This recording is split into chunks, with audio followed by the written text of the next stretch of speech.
Social media પર મંગુબેન નામની યુવતીની હત્યા કરવાના સમાચાર ફેલાઈ રહ્યા છે।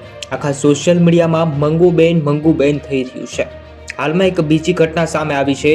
આખી ઘટનાની તમને વાત કરીએ। બે ઘટના અત્યારે સામે છે તેની વાત કરીએ। નમસ્કાર મિત્રો, વિડીયોમાં તમારું સ્વાગત છે। થોડા દિવસ પહેલા બસ કંડક્ટર મહિલા મંગુબેન નામની યુવતીની હત્યા થઈ। પતિ દ્વારા તેમની નિર્મમ હત્યા કરવામાં આવી। મંગુબેન બસ કંડક્ટરની નોકરી કરતા હતા। તેમની ડ્યુટી પર હતા।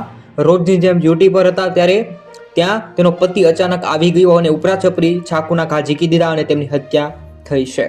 મંગુબેનનો જીવ લીધો છે। ત્યાં રહેતા લોકોએ મંગુબેનની હત્યા કરનાર આરોપીને તાત્કાલિક પકડી લીધો, પોલીસના હવાલે કર્યો। ત્યારે આરોપીને કોર્ટમાં રજૂ કરવામાં આવ્યો ત્યારે તેણે ગુનો કબૂલ કરી લીધો, જેના કારણે તેના રિમાન્ડ મંજૂર કરવામાં આવ્યા નથી, પરંતુ તેને જેલના હવાલે કરવામાં આવ્યો છે। ત્યારે મિત્રો, હાલમાં જ એક ઘટના સામે આવી છે। તેમની વાત કરીએ તો નિર્મમ પત્નીની હત્યા કરવામાં આવી છે અને તેમની પત્નીના એક જ નહીં પરંતુ અનેક ટુકડા કરી નાખ્યા અને અલગ અલગ બેગમાં ભરી અને શહેરના અલગ અલગ વિસ્તારમાં બેગમાં ભરી અને ફેંકી દીધા છે। અને હાલમાં જ પોલીસે આ હત્યારાને ઝડપી પાડ્યો છે। મિત્રો, આ ઘટના વિશે તમારે શું કહેવું છે કોમેન્ટ કરો અને જે બને તેમ વિડીયો શેર કરો। ધન્યવાદ।